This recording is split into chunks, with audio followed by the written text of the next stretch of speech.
ভাত রান্না করেও কি আঠালো হয়ে যাচ্ছে? চিন্তা নেই, ভাত বসানোর সময় 1 চা চামচ তেল বা ঘি দিয়ে দিন। দেখবেন ভাত হবে নরম, ঝরঝরে আর খেতেও লাগবে দারুণ। আলু সেদ্ধ হতে অনেক সময় লাগছে? পানিতে সামান্য লবণ দিয়ে সেদ্ধ করুন। আলু দ্রুত নরম হবে আর আপনার সময়ও বাঁচাবে। ফ্রিজ খুললেই বাজে গন্ধ? একটি লেবু কেটে ফ্রিজের ভেতরে রেখে দিন। অল্প সময়েই দুর্গন্ধ চলে যাবে, ফ্রিজ থাকবে সতেজ। রসুন ছাড়াতে ঝামেলা হচ্ছে? 5 মিনিট কুসুম গরম পানিতে ভিজিয়ে রাখুন, দেখবেন খোসা নিজে নিজেই উঠে আসছে।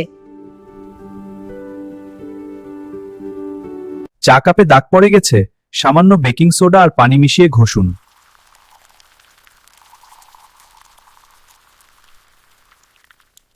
শাকসবজি দ্রুত নষ্ট হয়ে যাচ্ছে? ফ্রিজে রাখার আগে কাগজের তোয়ালে দিয়ে মুছে নিন, দেখবেন অনেকদিন পর্যন্ত টাটকা থাকবে।